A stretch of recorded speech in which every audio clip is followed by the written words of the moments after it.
Okay, about to start to build the smoker.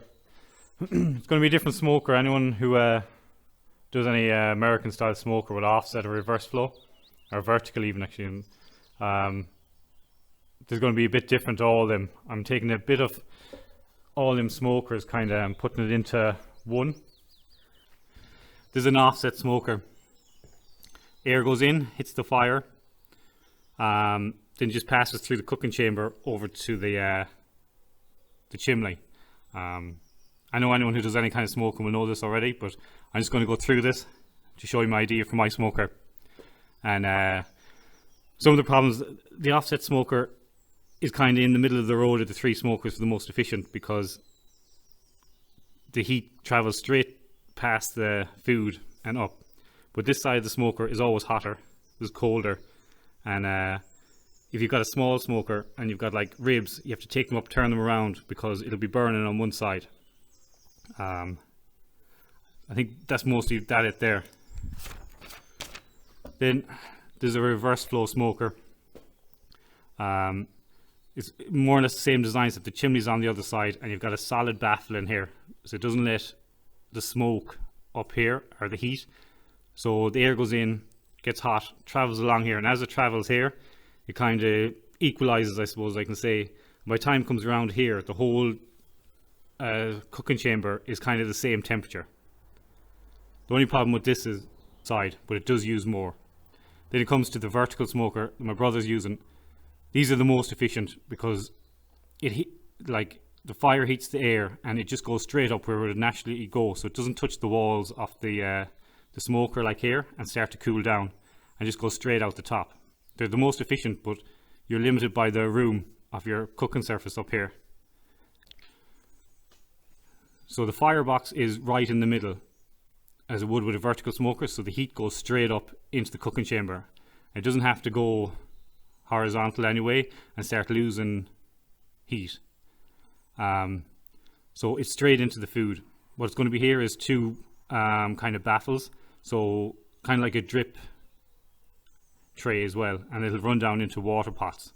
I haven't finalized this design in my head yet. I'm going to build the outer structure and then I'm going to sort the inside out. But this one has two chimneys, so I don't know how this is going to work, but the more I think about it, the better it'll probably be. Like, it'll go up, the baffles will even out the heat, so the two of them should get the exact same heat open the same way. But I was thinking this morning, if I close one and have the other one open, the heat will be directed that way and go up, so you could have a different temperature over here. But this will be through trial and error once I get it built. I'll probably do 4 or 5 cooks with no food in it, maybe we'll just see, and I'll just regulate the temperatures, and I'll be able to show on YouTube anyway, and coming up in the videos. So if that one is closed, obviously it'll just retain heat and the draft will be going that way, so the most temperature will be going that way, and then you can control it. So I think that's it. I'll just see how this goes. I'm building this top chamber out of 4mm steel, and this bottom fire chamber is going to be 6mm plate, just so it'll ever wear. Actually, anyone watching this video looking to build a barbecue in Ireland and they don't know about Barbecue Life Ireland on Facebook, they're very good for recipes, and there's a couple of people there building traditional offset smokers, and they actually cook on them every day at events and stuff. So if you're looking for a traditional one, you can go there and look as well. But yeah, Barbecue Life Ireland for even recipes, and if you want to ask any questions, there's loads of people there to help. So I'm going to get started on this.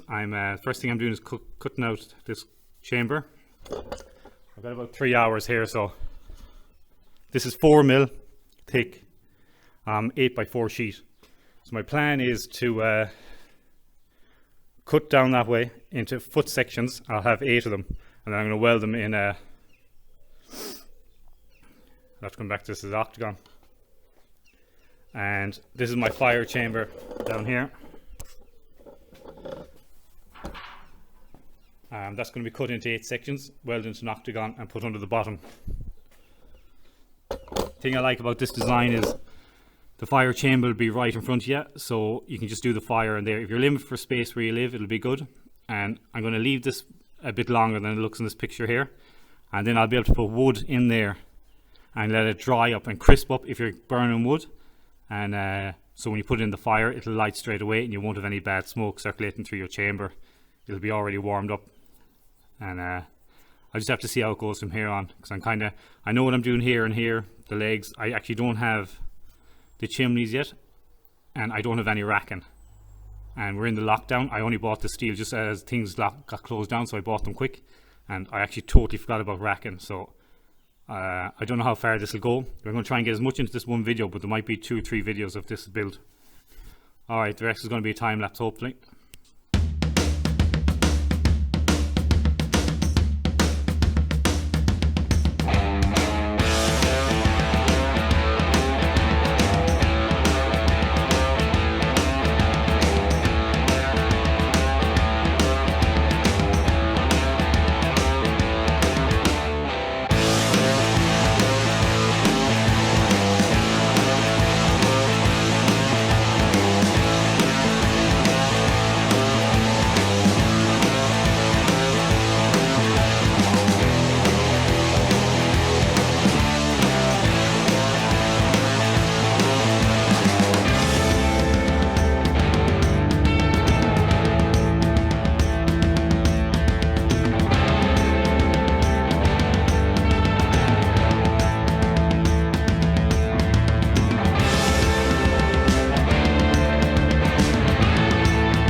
Right, since the last video I done in this barbecue, it's been probably about 3 weeks, I'd say. I'm just back out here now to get this done. So these are the plates I cut out for the firebox, 6mm thick by I think 6 inch. So what I'm doing is I'm doing them all at 45 degrees. Anyone looking to do any welding or start welding, these are well worth a buy. You can get ones that magnetize, you turn on and off as well, but you can get these smaller and they're fairly cheap now. I think you can get them between €2-3 to €7, depending where you get them online.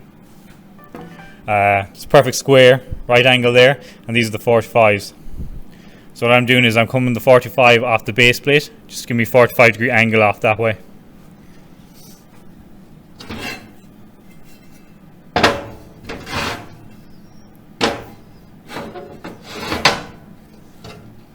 The magnets are fairly strong, they'll center themselves once you give them a little shake around.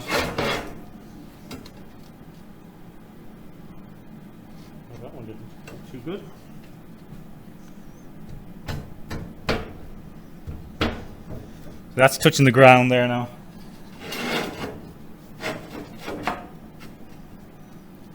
When that one's pushed up against it, I've got a kind of a step on the outside here for when I'm welding. This one's down a bit further.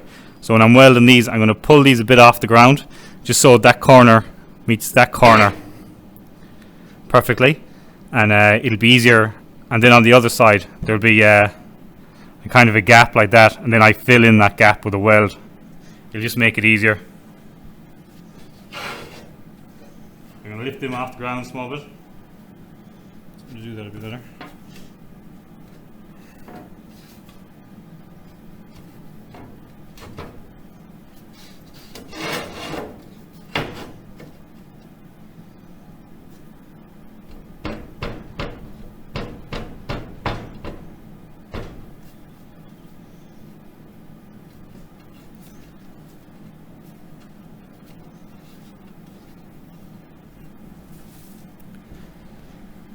So that's them touching perfect there, and now I've got a small little V down there, and that's where my weld will sit in when I weld it fully. But I'm going to tack it this side here just to get the whole thing together. I'll work on it then. And I don't know what this video on YouTube is going to be. It could be just a video of me making this. I'm just going to post it. But if anyone's looking at this, looking how to weld or maybe do barbecue with stuff from Aldi or Lidl, the cheap all welders, they'd be perfectly fine, because if you think you don't know how to weld on this whole line here, A 1/2 inch weld, I think, will hold 1/2 ton of dead weight. So if you have, when you run your bead of weld down there, this is a smoker box, so you're going to have it sealed so there's no smoke coming out, or else once you have it built and you see the smoke, you'll weld over it, so you'll eventually get a full weld along there. But if you've 1/2 inch here and a 1/2 inch down there, this thing will hold together, it won't fall apart. You don't have to worry about that. All you have to worry about then is sealing it up so no smoke comes out of it. But once you have this sealed, that means you have it welded. So it's so for someone learn how to weld, this 6mm steel, you won't burn through it. You know, I'll probably fucking do it now when I start welding here, but you won't burn through it. You can just turn your welder down and you can just run along, and you'll have no warpage or nothing, because it's perfect for learning how to weld. And if you weld this and you go on to you finish the barbecue, you'll be able to weld stuff like benches and stuff. I actually have one out there I built like 5 or 6 years ago. It's just made out of 3mm steel and lasts a lifetime. I might make another one for this YouTube channel with crack. But I'm going to turn that camera off there. I'm just going to put some tunes on. And all I'm going to be doing here is making that V here, stitching it here. I'm going to put this down flat, put the next piece here, weld it until I complete the circle. And then that'll be it. Then I'll probably move on to the bigger box, and then I'll cut out the sides. So that's all I'm going to do in this. I'm not going to bother start talking again unless something comes up, but just maybe welding related stuff just in case, and useful I think of as I'm going along.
Alright, that's the stitch together.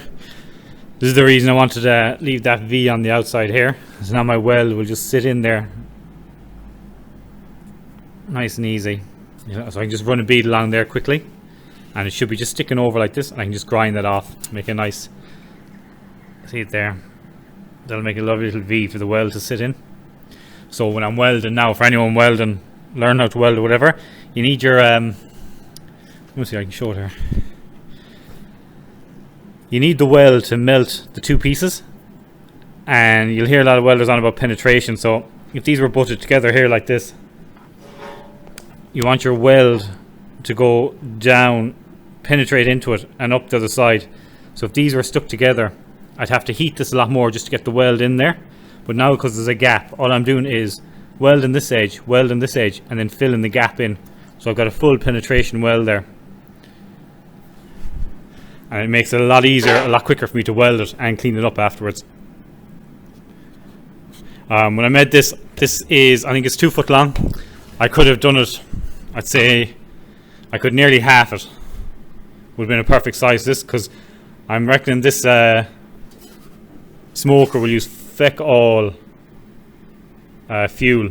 But I'll know for the next one, because I'm going to build one to give out to people around Ireland to see how they work. But the next one I'll see how this works first and how small I can make it, but I'm reckoning it's going to be about, I'm going to chop it there next time, and that'll be the firebox, because it's just wasted space otherwise. The only thing about this, I suppose, is you could put in long logs, big logs, so anyone buying one, it could be an option for them. But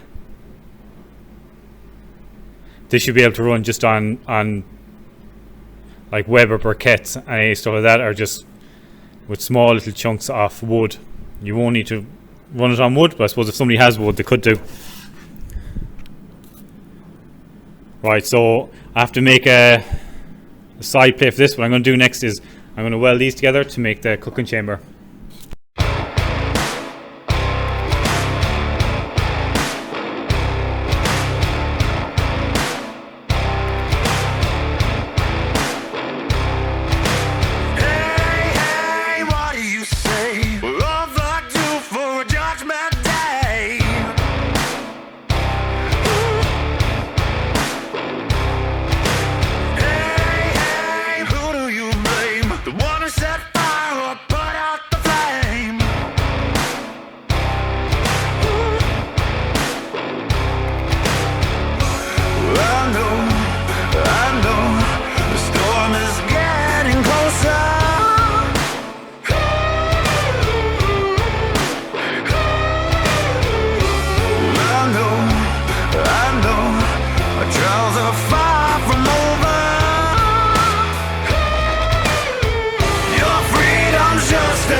That's half that done there.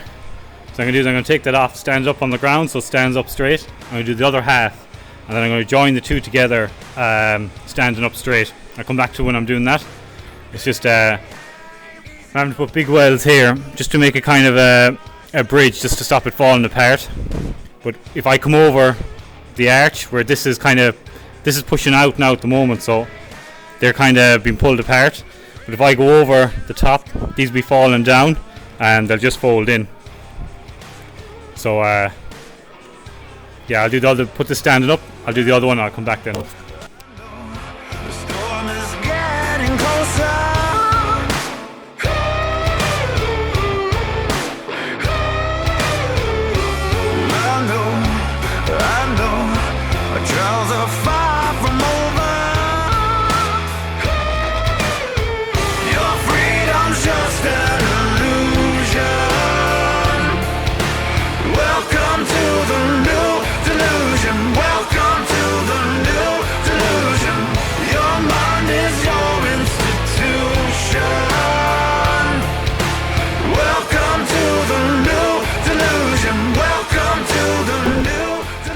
Alright, that's all that stitched up, came out fairly good. As long as you keep your angles, spend a bit of time on every angle doing a 45, when you come to the end it'll fairly come together fairly good.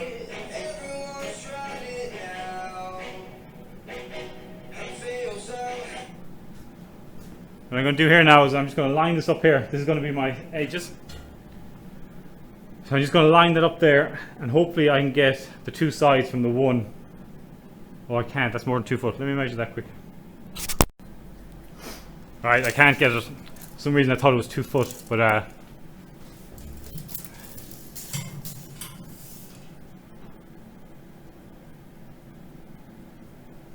it is 2.5 foot, 29.5 inches, or 750 mil.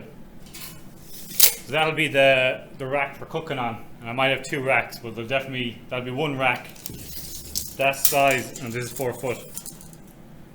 Oh, it's longer. It'll be 50 inches, 4 foot 2 inches.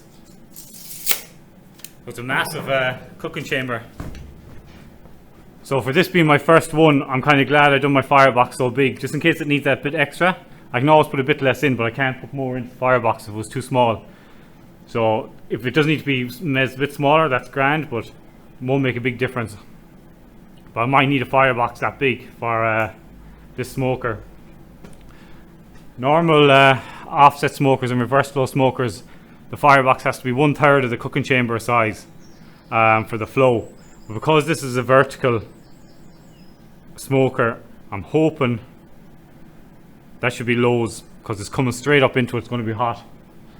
So my biggest thing I'm hoping on this smoker is to get the temperature as low as I can and to cook as slow as I can the coals, because I'll be using every bit of heat because it'll be coming straight up onto the food.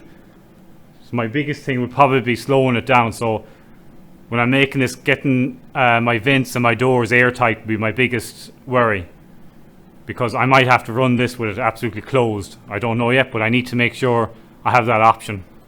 Right, I'm going to put this on time lapse again a few tunes, and I'll try and get this marked out and cut. I don't know how I'm going to cut it, but I'll come back to that when I'm doing it.